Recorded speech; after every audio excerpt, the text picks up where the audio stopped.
Hello and welcome to RHET7373, Writing for Online Instruction.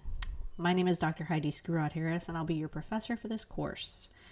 This welcome video will walk you through the course to get you started with how to navigate between Blackboard and Google Docs, which are the two primary areas for the course, and then walk you quickly through the course website where our assignments will be located.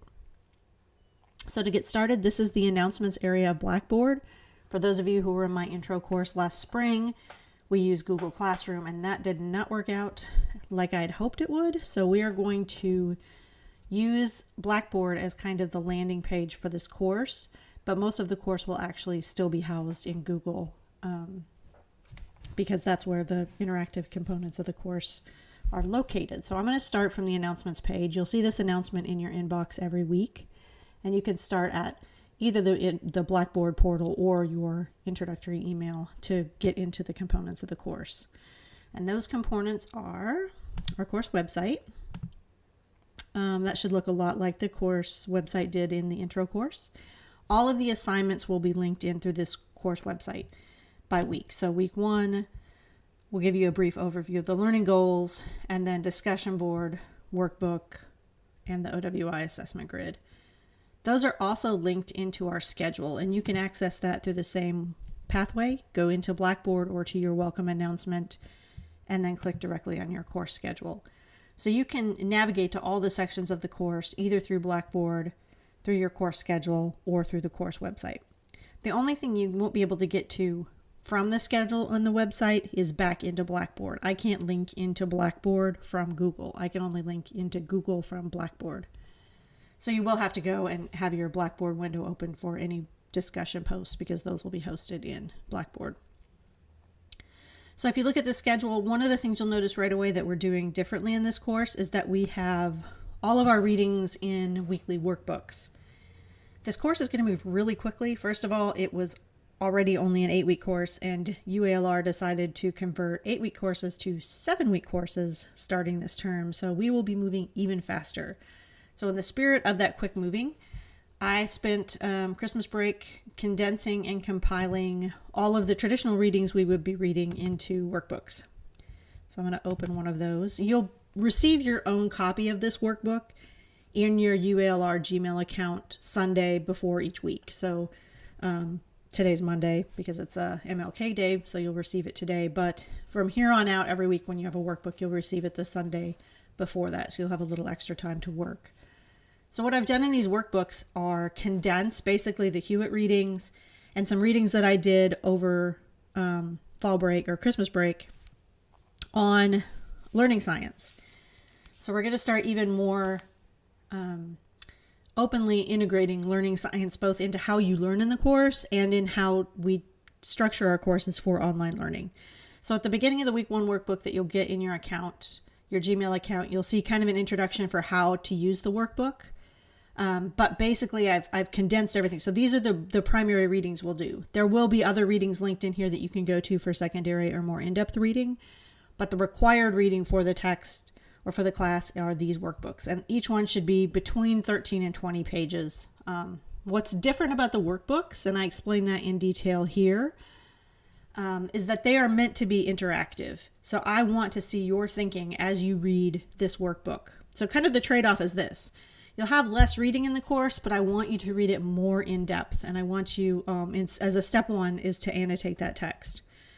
So use this comments feature in Google Docs to literally annotate your workbook. Highlight the sections that you want to make points about. Use that comment feature, add a comment. That kind of interacts with the text. So I can see your thinking as you're going through and reading in the workbook.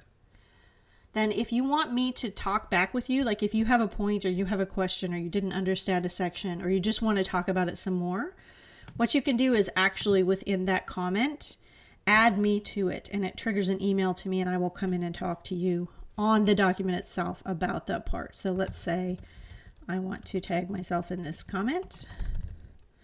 I should be able to type my name, click on my email. Of course, you do that for me. Just put my email there and hit save, and it will send me an email notification, I'll come in and reply to that comment. I'm going to go ahead and delete that because we don't actually need that. So step 1 is annotate as you read. I want to see you integrating and thinking about the text.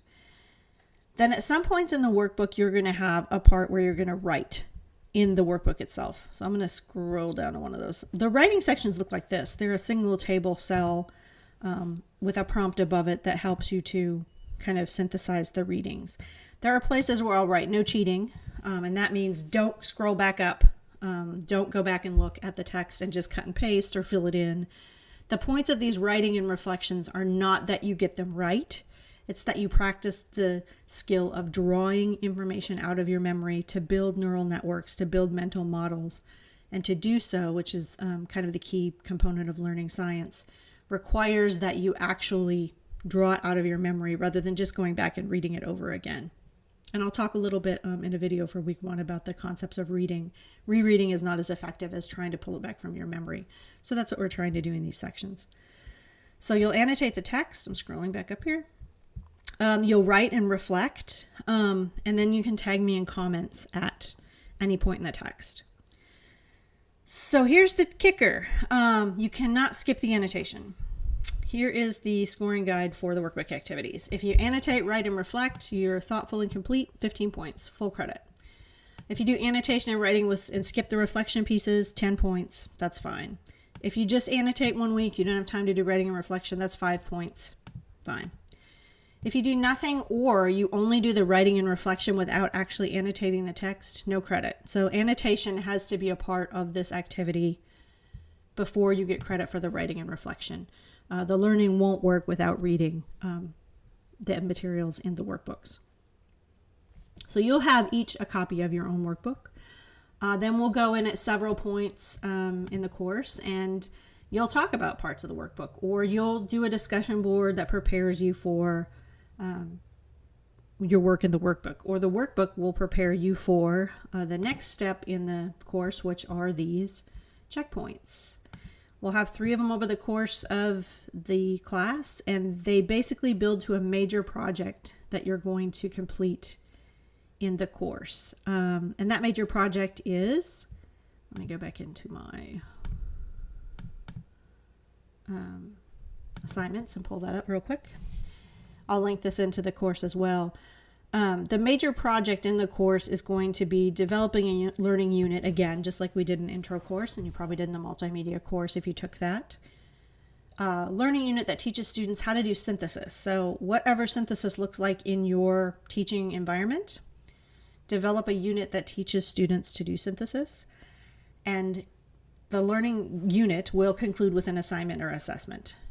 All of this learning unit will include an instructional text, so you'll teach them, you'll practice writing to teach how to do synthesis in whatever capacity.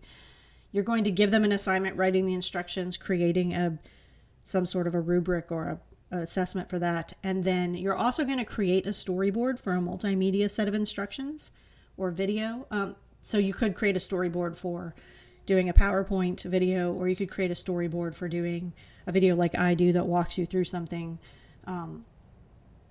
The key is to write the storyboard. You can go on to produce the video if you want to do that, or you can wait to produce the video when you're in the practicum for the course.